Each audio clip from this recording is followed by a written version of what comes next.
Bien. ¿Me escuchan allí, no es cierto? Sí, profe. Sí, sí. Bueno, vamos a empezar entonces con el tema que les dije.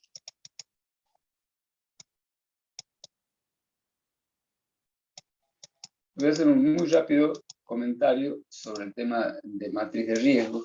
La idea es que esto les quede grabado y sobre todo hay algunas cuestiones en las cuales les quiero poner énfasis, ¿no? Bueno, el tema matriz de riesgo para ustedes no es nuevo, así que lo voy a hacer con una dinámica y con una agilidad, de modo tal de no repetir cosas que ustedes ya saben. Bueno, sabemos que en la gestión de la seguridad tenemos primero la identificación y luego la evaluación. Son los dos primeros pasos, son centrales. Si yo hice una mala identificación o hice una mala evaluación, todo lo que venga va a estar mal. De allí la importancia de estos dos pasos. Eso lo vimos en los trabajos prácticos que hicimos. Así que la idea... Perdón, hay un retorno. Algún alumno tiene el micrófono muteado, ¿lo puede mutear? Bien. ¿Me escuchan bien? ¿Me están escuchando bien? Sí. Bueno, Sí, seguimos. sí. Bien, entonces, habíamos hablado del concepto de peligro, el concepto de riesgo, los accidentes y los daños, ¿no es cierto? De acuerdo a lo que ya habíamos mencionado, el peligro es algo que potencialmente puede generar un daño, ¿no es cierto? Por ejemplo, acá el cianuro y una torta constituye el cianuro un elemento peligroso. Cuando existe una exposición, existe una posibilidad de que el elemento tome contacto con la torta, que a su vez es un alimento, se transforma en riesgo. El concepto de riesgo, acuérdense, tiene que ver con la probabilidad, ¿no es cierto?, que tiene que ver con la exposición y tiene que ver con las consecuencias. ¿De acuerdo? Bien. Seguimos. Entonces, acá hay un concepto que ustedes lo tienen muy claro, yo se lo recalco. Cuando hablamos de riesgo, hablamos de probabilidad que un peligro se materialice y que genere daños. Es decir, estoy hablando de probabilidad de que ocurra esa condición de materialización del peligro y la consecuencia o daño. ¿Cierto? Es un tema que ya lo tienen claro ustedes, se lo recalco. Habíamos hablado entonces de que existe lo que se llama riesgo aceptable. Toda tarea casi inevitablemente supone un riesgo. Son muy pocas las tareas que podemos decir, que podemos definir como carentes de riesgo, ¿cierto? Entonces, ese es un tema que inevitablemente nos obliga a trabajar sobre el concepto de riesgo aceptable, o riesgo tolerable. Tema que creo que ustedes también ya lo tienen claro, pero se los recalco. Bien. Entonces, ese riesgo aceptable es una condición en la cual esto lo van a manejar ustedes con criterio y con subjetividad en muchos casos, y en otros casos el cumplimiento de la normativa le va a marcar las condiciones de riesgo aceptable. Bien. Habíamos hablado que las probabilidades las podemos graduar. Normalmente mínimo 3, se puede graduar en 5 también. También las consecuencias, ¿no es cierto? Entonces tenemos probabilidades altas, medias y bajas, y consecuencias desde ligeramente dañino hasta extremadamente dañino. Yo prefiero la graduación en 5 porque es más clara en algunas situaciones para interpretar los casos. Pero esto es a los fines de esta forma sencilla, en que gráficamente aparece la matriz de riesgo. Tenemos por un lado la probabilidad, tenemos por otro lado las consecuencias, y cuando la probabilidad es alta y las consecuencias son extremadamente dañinas, tenemos un riesgo intolerable, ¿no es cierto? Y en función de las distintas combinaciones vamos a tener... Buenas tardes, profe. ¿Perdón? Buenas tardes. Buenas tardes. ¿Qué tal? ¿Cómo le va? Entonces, nosotros vamos a tener que gestionar la seguridad tratando de llevarlas a riesgos tolerables. Como les digo, en muchos casos, el cumplimiento de la normativa, por ejemplo, en riesgos eléctricos, que se cumplan todas las normativas existentes, la buena capacitación, en fin, todos aquellos aspectos que hacen a la buena praxis de lo que es la higiene y seguridad, a ustedes lo va a hacer tender a que el riesgo se minimice. No obstante, en cada caso particular ustedes van a tener que apreciar y con criterio profesional, que es lo que ustedes van a ir desarrollando, evaluar si están en una condición de riesgo aceptable o hay otros aspectos más a gestionar para moderar ese riesgo y llevarlo a una condición tolerable. Bien, acá están explicadas las condiciones de tolerables, moderado e importante. Creo que no vale la pena desarrollarlo tanto, porque bueno, más o menos creo que conceptualmente ustedes lo tienen a esto ya entendido. De todas formas, en las diapositivas siguientes vamos a aclarar algunas cosas. Recuerden que las acciones, básicamente, las debemos realizar en la fuente, en el medio y en la persona, y en esa secuencia. Nosotros, lo primero que tenemos que ir es cuando tenemos una condición de riesgo, para atenuarlo, es ir a la fuente y ver. Y como primera opción tenemos la de la eliminación del riesgo. Esto, si bien en pocos casos resulta posible, no hay que resignarse a esa idea de que siempre el riesgo tiene que existir, porque en algunos casos se puede eliminar el riesgo. Por ejemplo, si hay un elemento químico que puede ser sustituido por otro que cumple la misma función y que no sea tóxico, estamos eliminando el riesgo, en ese caso por sustitución, como lo indica el segundo elemento. Hay otros casos en donde, por ejemplo, si tengo un ruido producido por un motor, y no necesariamente lo tengo que tener al motor, por ejemplo, con un compresor en la zona de trabajo, donde están las personas, puedo colocarlo afuera, en otro lugar, con lo cual estoy también eliminando el riesgo, siempre actuando en la fuente. Es decir, esta primera opción, que es eliminación del riesgo, es una situación, tal como les digo, que muy pocas veces se da, pero no debemos resignarnos a que siempre va a existir el riesgo y cuando podamos, tratamos de eliminar. Cuando eso no se puede, en la fuente podemos también actuar. Por ejemplo, el caso que les mencioné de la amoladora que tenía un problema en la carcasa, ahí es actuar en la fuente. En muchos otros casos, por ejemplo, de riesgos químicos, una ventilación en la fuente puede mejorar la condición del riesgo. Dispositivos de seguridad, cuando vimos, por ejemplo, las prensas, recuerden que lo primero que tenemos que trabajar es en la misma máquina, tratando de hacerla segura. Todo lo que hagamos en la máquina, en el caso, por ejemplo, la prensa, recuerden que el atrapamiento es un riesgo de mucha importancia. Todas esas acciones que hagamos en la fuente, en la máquina, o en el caso que les menciono, en la prensa, constituyen acciones en la fuente. Bien. Luego tenemos, después de la fuente, en el medio, y en el caso, por ejemplo, ventilación general, aislamientos, por ejemplo, pantallas que se pueden poner entre la persona y la fuente de ruido para bajar el nivel de ruido. El apantallamiento genera una baja en el nivel, digamos, de intensidad del ruido. La señalización también. En fin, son los distintos aspectos que podemos, sobre los cuales podemos actuar entre la fuente y las personas. Y finalmente, en este orden tal como les mencioné, actuamos en las personas. A las personas básicamente tenemos dos formas de actuar. Una es capacitándolo y otra es entregándole elementos de protección personal.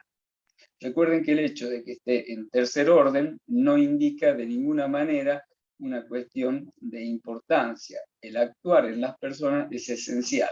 La capacitación y los elementos de protección personal son absolutamente esenciales. Lo que les está indicando la secuencia es que no debo actuar atenuando el riesgo en las personas si antes no actué en la fuente y luego en el medio. ¿Se entiende esto, no? Bien. Bueno. Ahora les voy a hacer algunos comentarios en relación a este tema de matriz de riesgo. Lo voy a hacer lo más rápido posible. Recuerden que cuando nosotros estamos hablando de un riesgo, tenemos, por un lado, el nivel de control y por otro lado el nivel de exposición. Esos dos elementos me dan lo que se llama el nivel de probabilidad. Es decir, recuerden que teníamos que valorar la probabilidad. Para ello tenemos el nivel de control que habíamos dicho y lo graduamos entre una condición de 1 a 10, en donde 1 sería la condición óptima, en donde hay medidas preventivas respecto al riesgo, hay personal capacitado, hay protocolos, las máquinas, instrumentos, herramientas están en buen estado, es decir, sean las mejores condiciones. Ese sería el valor 1. Acá está el 2, que es más o menos cercano. En el extremo tendríamos el 10, en donde todas esas condiciones que les mencioné no se dan. Es decir, no hay buenas medidas preventivas, el personal no ha sido capacitado, no hay mantenimiento en los equipos, es decir, todo lo que sería una condición, digamos, de falta de acción preventiva, lo cual, por supuesto, genera una condición de control mala. Bien, entonces, en función del nivel de control, aquí sería el control 10, el nivel 10, que sería la peor condición, nosotros estamos valorando uno de los aspectos que hacen a la probabilidad. Acá les menciono que este PowerPoint tiene una deficiencia importante, y ya se la voy, en la medida que avance, voy a volver y les voy a marcar cuál es la deficiencia, que es importante que ustedes la tengan presente. Después de haber valorado el nivel de control, por ejemplo, supongamos que estamos en 10, o sea, en una mala condición, nos vamos al nivel de exposición. El nivel de exposición lo podemos catalogar, por ejemplo, en esporádico, ocasional, frecuente y continuo. Obviamente que va de suyo que la probabilidad va a aumentar en la medida en que uno esté más tiempo expuesto.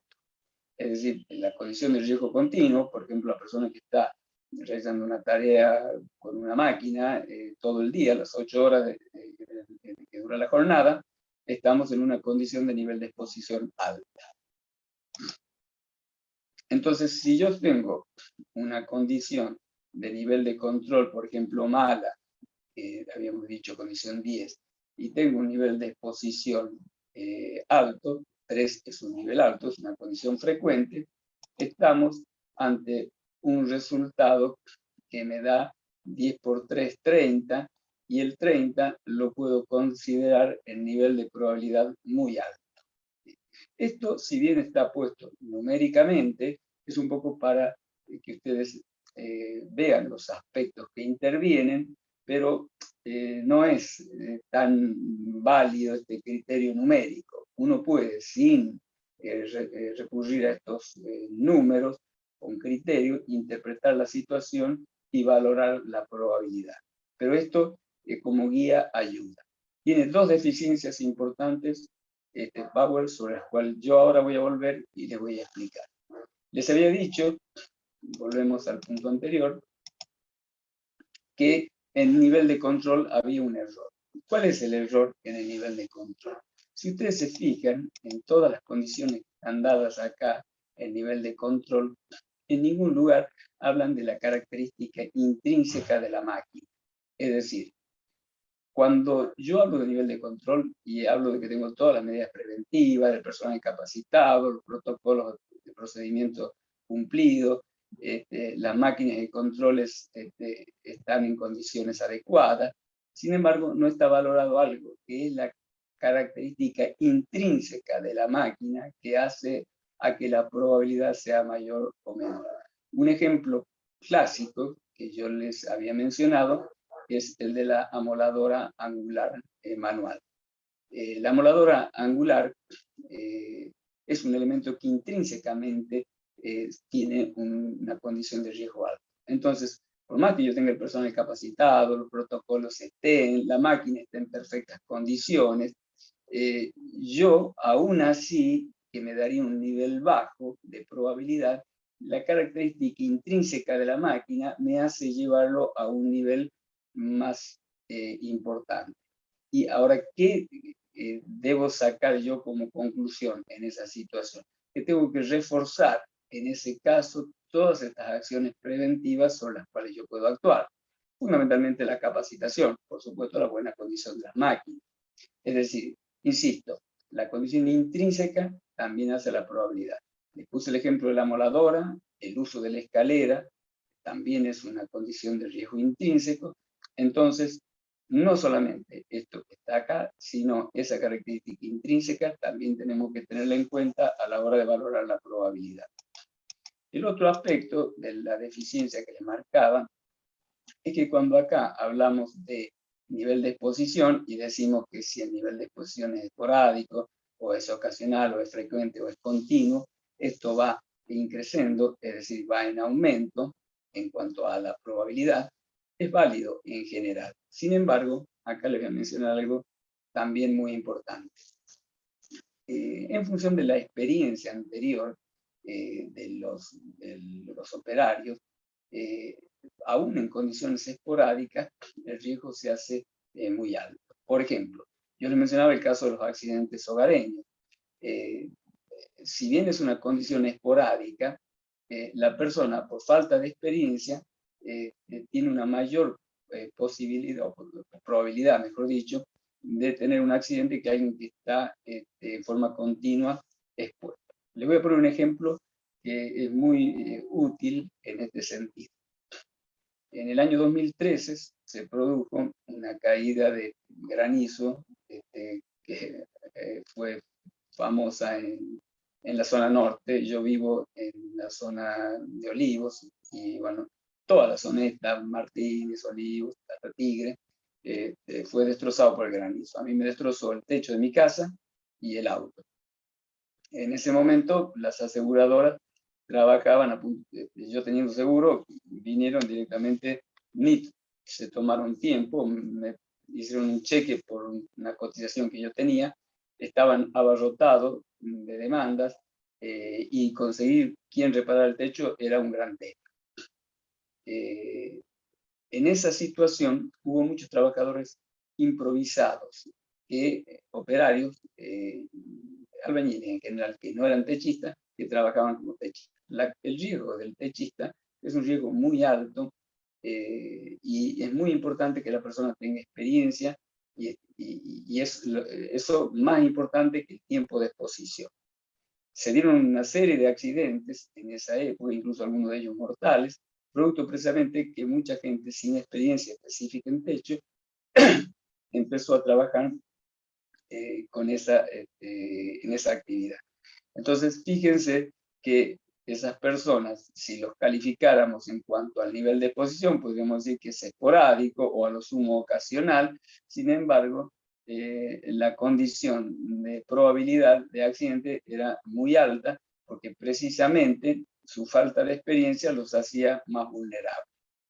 En ese sentido, en mi propia experiencia, yo he visto que cuando hay personas que van a ingresar a realizar tareas en establecimientos donde hay máquinas y demás, en esa etapa de inicio, las personas son mucho más vulnerables que luego cuando se van haciendo ducho. Yo he visto personas trabajar con amoladoras, con máquinas, luego de una gran experiencia de vida, y son personas que aún trabajando en condiciones de riesgo continuo, la probabilidad de que tengan un accidente es baja.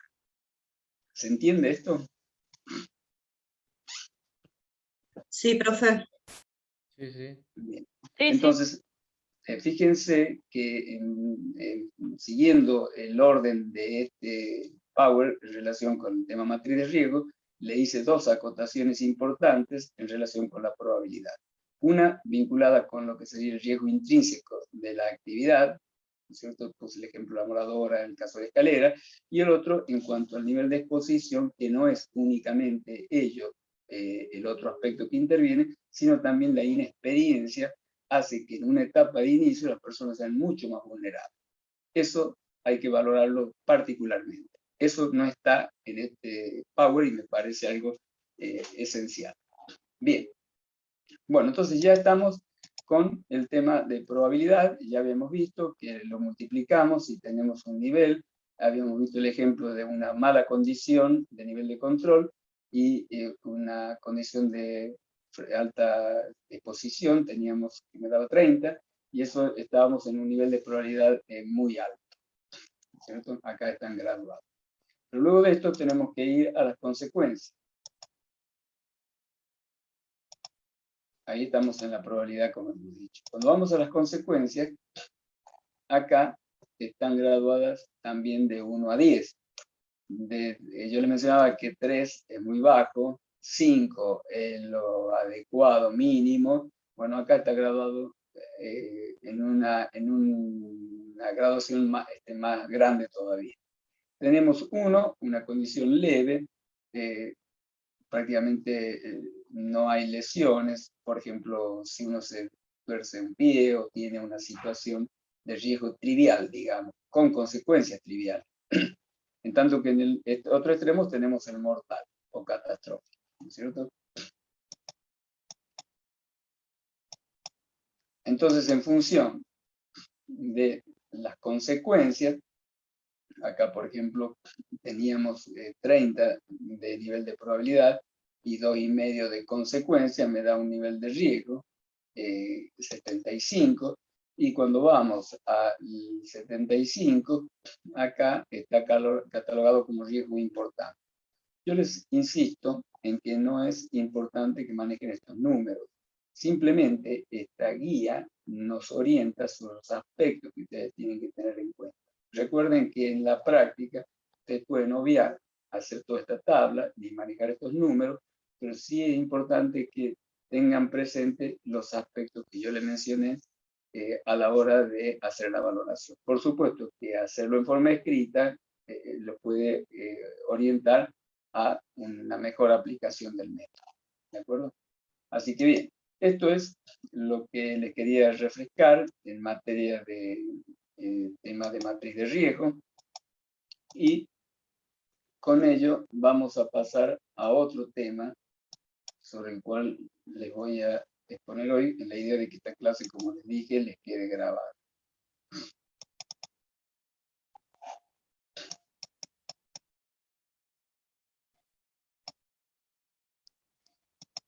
Habíamos hablado, yo les voy a hacer una rápida síntesis, la idea es que esto les quede escrito para que estos conceptos los puedan repasar ustedes sobre un material ágil, didáctico, con pantalla que lo oriente.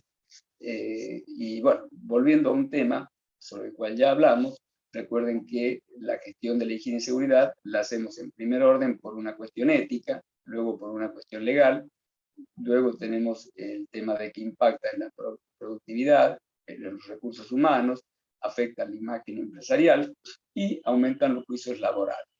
En cuanto a la cuestión ética, es importante que siempre tengan como primer aspecto esto, por eso lo pongo en el número 1, porque cuidar a las personas y cuidar la salud es lo que más debe movilizar nuestra preocupación en la buena gestión de nuestro trabajo. Hay que recordar o hay que tener presente que de una mala gestión nuestra puede resultar una persona con un accidente, con una enfermedad, con todas las consecuencias personales y familiares que eso tiene. En segundo orden, tenemos la cuestión legal. Esta cuestión legal está vinculada también a los juicios laborales. Si yo no cumplo, estoy fuera de la ley, ¿no es cierto? Y recuerden, también les hablé bastante sobre las consecuencias en las demandas laborales. Hay muchos casos, yo les he mencionado, de empresas que terminan, a mí me tocaron muchos en las pericias que me tocaron, que terminan en quiebra, precisamente por juicios laborales, ¿no? Así que está en claro la importancia de este segundo aspecto.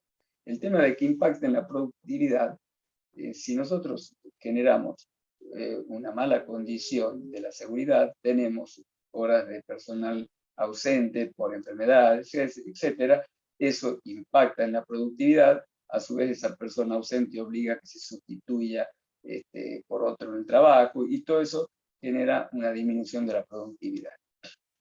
Recuerden que también incide en la gestión de los recursos humanos. Si hay una empresa que se ocupa realmente de la gestión de los recursos humanos, de la higiene y seguridad, el personal se siente motivado porque se siente protegido, aumenta lo que se llama el sentido de pertenencia, y esa persona está más dispuesta a hacer su trabajo. Esto es algo fundamental en ciencia de la administración, el concepto de lograr la motivación en las personas. Y la higiene y la seguridad realmente tienen un vínculo. Yo les mencioné que trabajo en una empresa, que soy responsable de una empresa de higiene y seguridad, de una panificadora para celíacos, soy responsable de higiene y seguridad.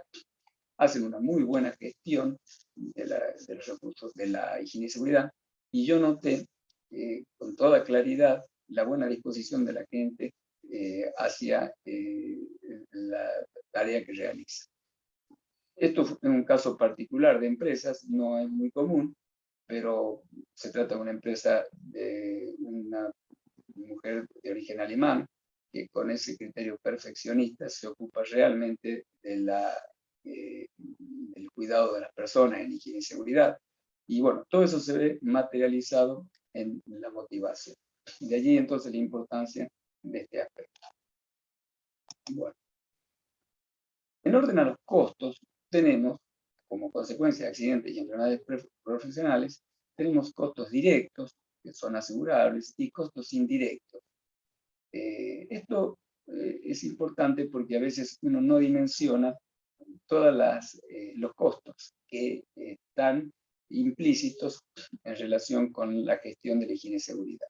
Y esto, de alguna manera, lo podemos visualizar con este iceberg.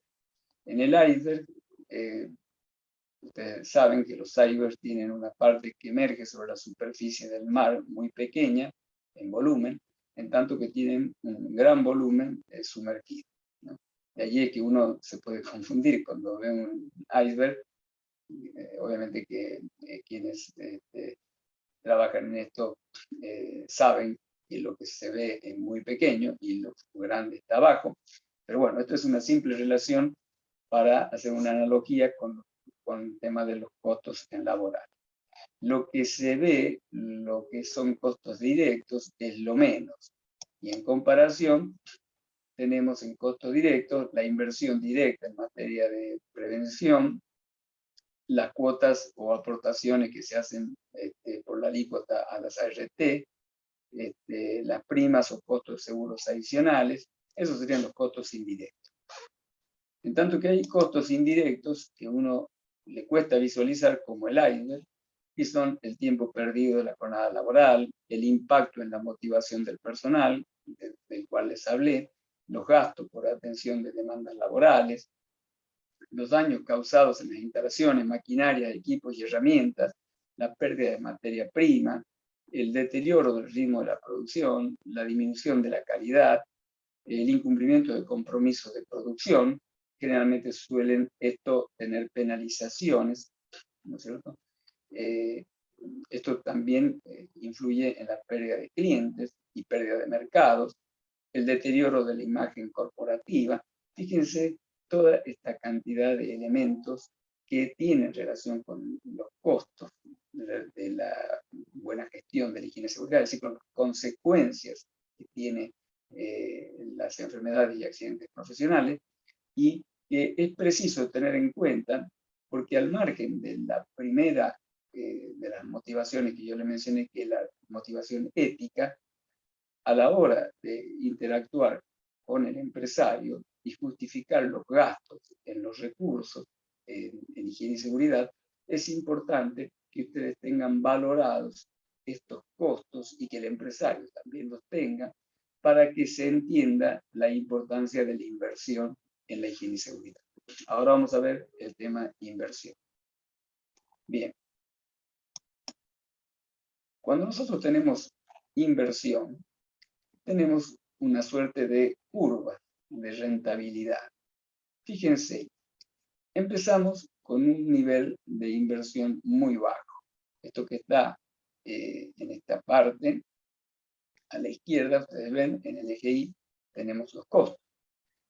Cuando yo gasto poco en prevención, tengo bajo costo. Si se llega, a cortar, nos volvemos a conectar. Entonces, cuando gasto poco, tengo bajo costo de inversión, pero tengo normalmente una condición de inseguridad que determina un alto costo por accidente. Si yo sumo ambos costos, que es el concepto que hay que tener presente, obtengo lo que se llama el costo total. Si el costo total de la seguridad está dado por lo que yo invertí en seguridad y también las consecuencias de los accidentes y enfermedades profesionales. Los dos aspectos se suman a la hora de considerar el costo en relación a la seguridad. Si yo sumo mi inversión y los accidentes y enfermedades de los costos, voy a tener este valor en la curva.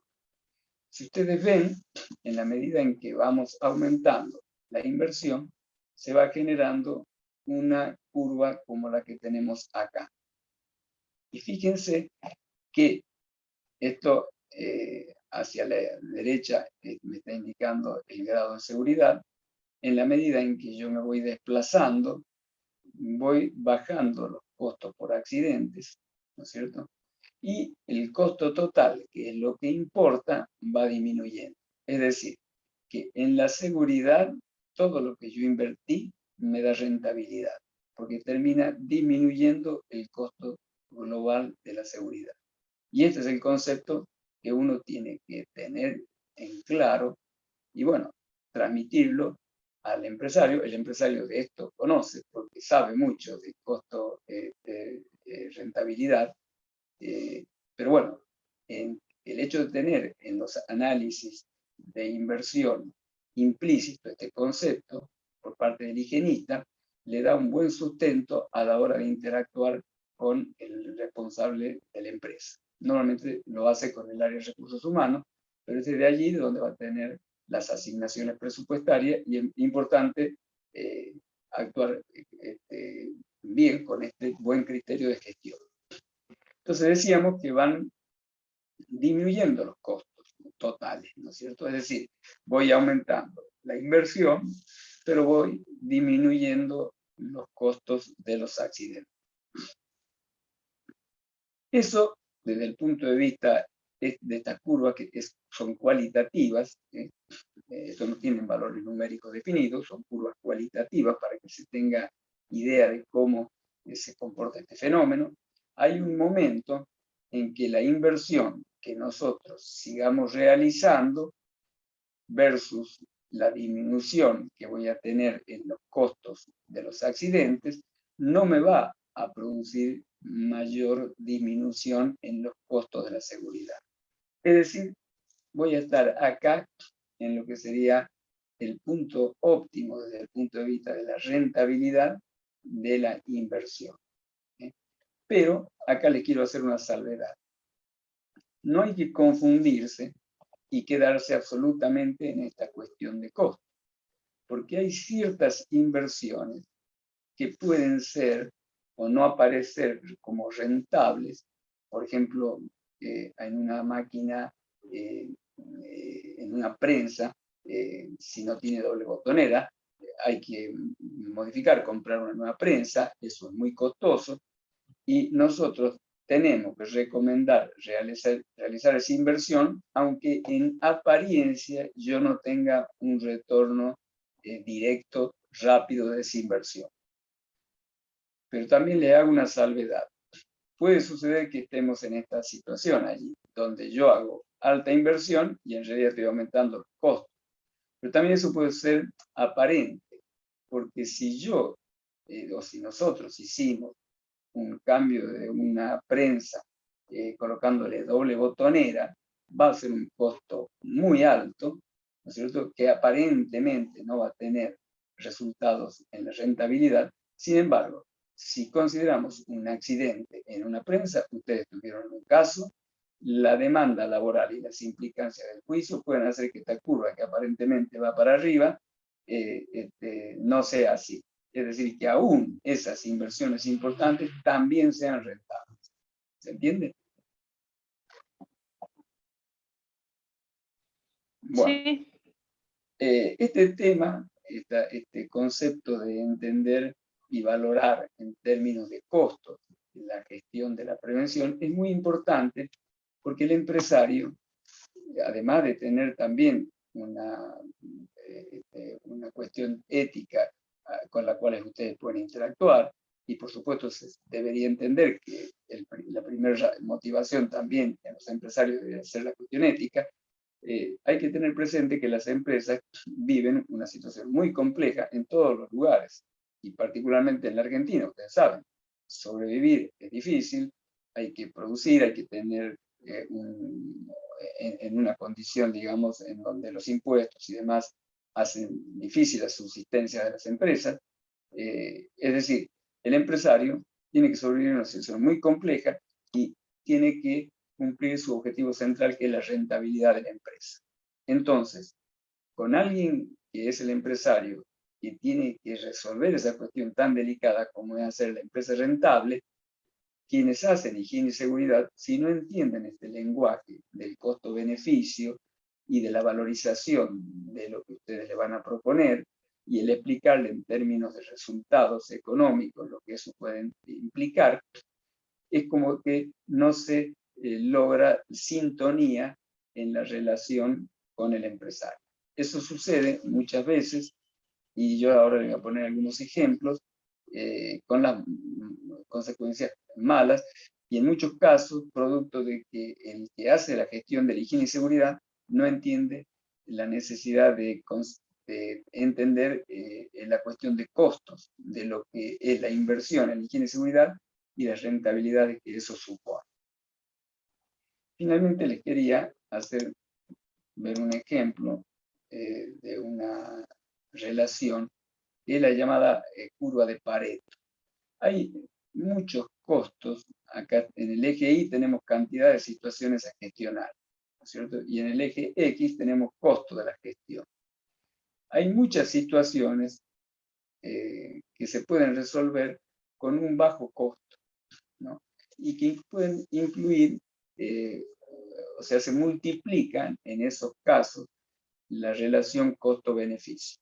Yo le había mencionado el ejemplo de una empresa que hacen trabajo de celulosa con papel en un lugar donde hay está todo mojado, donde hay unas bateas y el personal tiene que subir a una escalera con unas mangueras. Le mencioné ese caso de un accidente que ocurrió allí. Si recuerdan, la persona al bajar por una escalera, al estar la baranda rota, esa persona en todas las condiciones malas, con mala condición del desplazamiento en la escalera, de la fricción propia de lo que sería el escalón, etc., tuvo un accidente con consecuencias importantes. Fíjense que allí la relación costo y la importancia era óptima en términos de que era muy poco lo que había que gastar y muy alto el resultado en términos de atenuar un riesgo. Eso, en el responsable de la gestión, en ese caso, yo les comenté, me dijo que tenía mal diálogo con los empresarios porque directamente no le asignaban recursos.